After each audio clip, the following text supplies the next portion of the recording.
वाला जो एनर्जी है थोड़ा ऑफ सा लग रहा है, थोड़ा सा रिपेल कर रहा है। किसी व्यक्ति के साथ आप बैठे हैं, एक दो दिन बातें हुई, फिर आपने ये नोटिस करा कि नहीं एनर्जी कुछ ऑफ है। वो आज ऑफ लगी है आपको, लेकिन आने वाले लंबे समय के बाद वो कहीं ना कहीं विस्फोट करेगा। और वही जो डेट रेंज मैंने बताया है, ये अपना 11 अक्टूबर से लेकर 9 नवंबर 2026, इस समय क्लैश होने का बहुत बड़ा योग है, क्योंकि बंगाल में सेना उतरेगी। उतरेगी क्यों, ये बड़ा क्वेश्चन है। तो बंगाल की बात अगर बांग्लादेश की हम बात करें, बंगाल में उतरेगी ऑब्वियसली। बांग्लादेश बॉर्डर शेयर कर रहा है, ये बॉर्डर बॉर्डर कॉन्फ्लिक्ट है। बॉर्डर कॉन्फ्लिक्ट एक बार और है हमारे देश में। मैं आपको बताता हूँ कि हमारे सीमाओं में हलचल है। मैंने ये लिस्ट बना रखा है, वही मैं अपने फोन में ये लिस्ट निकालता हूँ। ये जो बॉर्डर कॉन्फ्लिक्ट का योग आता है, एक 27 मई से 15 जून के बीच में बॉर्डर कॉन्फ्लिक्ट का बहुत ज्यादा योग बनता है। उसमें कुछ ऐसी चीजें दिखाई पड़ेंगी कि बॉर्डर पर टेंशन बढ़ जाएगा। कहीं ना कहीं से ये जो क्रिकेट वाली चीज है वो संकेत दे रही है, इंडिकेशन दे रही है। और इसी का डायरेक्ट एक और इम्पैक्ट जो पड़ेगा वो 11 अक्टूबर से लेकर के 9 नवंबर के बीच में पड़ेगा, जिसमें बंगाल में भी सेना उतरती हुई दिखाई पड़ती है। वहां भी फिर से बॉर्डर कॉन्फ्लिक्ट होता हुआ दिखाई पड़ता है। तो बॉर्डर कॉन्फ्लिक्ट की अगर बात की जाए बांग्लादेश के साथ और हम पाकिस्तान के साथ देखें और चाइना के साथ देखें, क्या इस साल साइबर वॉरफेयर या फिर टेररिस्ट अटैक हम देख सकते हैं? किसी भी तरह की साइबर से जुड़ी चीजें क्या हो सकती है अटैक्स भारत पे पाकिस्तान, चाइना या फिर बांग्लादेश कर सकता है?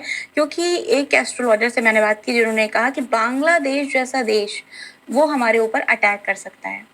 11 अक्टूबर से लेकर के 9 नवंबर 2026 के बीच में चीन के आसपास का जो सेगमेंट है वहां पे इंटरनेट बैन होता हुआ दिखाई पड़ता है, यानी मीडिया पर कंट्रोल पाता हुआ दिखाई पड़ता है। मीडिया को कंट्रोल किया जाएगा, लोगों के ऊपर मानव अधिकार नियमों का उल्लंघन किया जाएगा, बहुत सारा विद्रोह और वायलेंस दिखाई पड़ता है।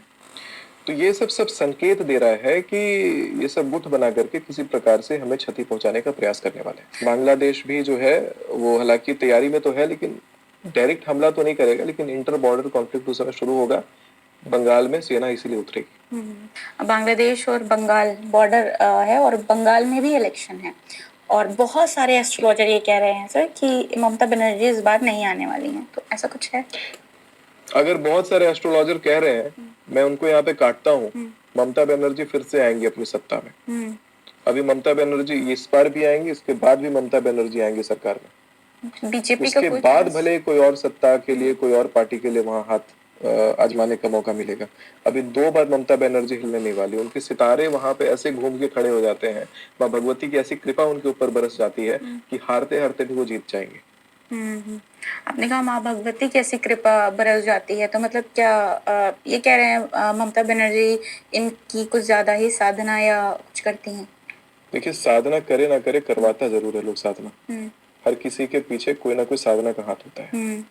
साधना करवाया जाता है, लोग करवाते हैं। अपनी सत्ता को कायम रखने के लिए साधना करवाते हैं, अपनी शक्ति को कायम रखने के लिए साधना करवाते हैं। बिना साधना के कुछ है ही नहीं। माँ बगलामुखी की साधना कहा जाता है कि पॉलिटिक्स में लोग बहुत ज्यादा यूज और भी बहुत सारी देवियां हैं। माँ बगलामुखी तो प्रसिद्ध है पॉलिटिशियंस के लिए, लेकिन और भी बहुत सारी देवियां हैं। जैसे महासाम्राज्य लक्ष्मी माता है, वो सत्ता देती हैं। एक देवी है पशुन में नाम की देवी भी है, वो भी सत्ता प्रदान करवाती हैं।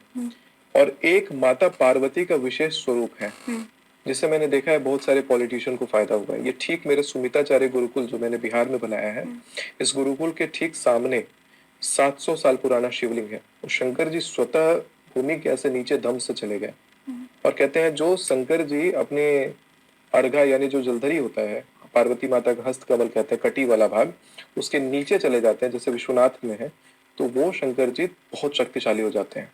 और उनके समक्ष जो पार्वती माता है उनमें शक्ति है, जिससे बहुत सारे पॉलिटिशियन को लाभ हुआ है। उन्होंने मांगा है वहां पे और सत्ता मिली है।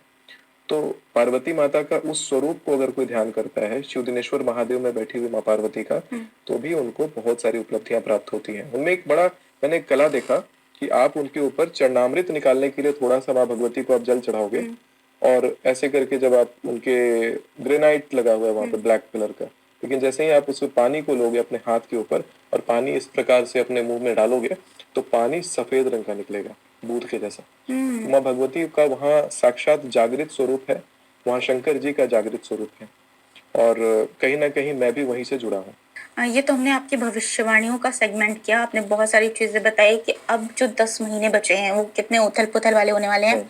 अब एक स्पेशल सेगमेंट करते हैं क्योंकि बहुत सारे फेस्टिवल आ रहे हैं, होली भी क्योंकि आ रही है, तो होलाष्टक होता है इससे पहले, होली से पहले। तो क्या होता है ये, और इन दिनों में क्या करना चाहिए, क्या नहीं करना चाहिए? देखिए, होली से पहले साधना करने का बहुत अच्छा समय होता है और होली की रात को भी साधना करने का बहुत अच्छा समय माना जाता है। इस बार होलिका की रात को ही ग्रहण लगेगा और ग्रहण काल में विशेष जो सिद्धि प्राप्त करना चाहते हैं उस मंत्र को जपिएगा गुप्त रूप से।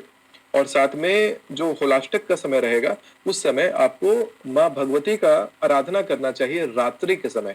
रात्रि में 10:30 बजे या 11 बजे के बाद, रात्रि 2:30 से पहले माँ भगवती के उस स्वरूप का आराधना करिए जो आपको चाहिए। पैसा चाहिए तो लक्ष्मी माता का करिए, अगर आपको पावर चाहिए तो आप माँ बगलामुखी का करिए या दुर्गा माता का करिए, चाहे काली माता का करिए। रोग से निवारण चाहिए तो काली माता का करिए। अगर आपको विद्या चाहिए और अपने भाषा को स्पष्टता देना है, माता सरस्वती का उसमें आप ध्यान करिए। आप देखेंगे कि आपके अंदर जो पावर आएगी उसको कोई हिला नहीं पाएगा। ये होली से 8 दिन पहले का जो होलाष्टक का समय है, पूरा होलाष्टक आपको प्रतिदिन रात में करना है। कई महिलाएं जब इसको करेंगी तो ऐसा डरती हैं कि पीरियड आ गया उनका, तो वो सोचेंगे कि अब मैं पूजा रोक दूं। आपको पूजा नहीं रोकनी, आपको जो पढ़ना है, जो पाठ करना है वो रोकना नहीं है। पूजा नहीं कर सकती हैं लेकिन पाठ कर सकती हैं। स्तुति में, भगवान की स्तुति करने में कोई रोक नहीं लगा हुआ है। भगवान की आराधना करने में, भगवान का ध्यान करने में रोक नहीं है। जाके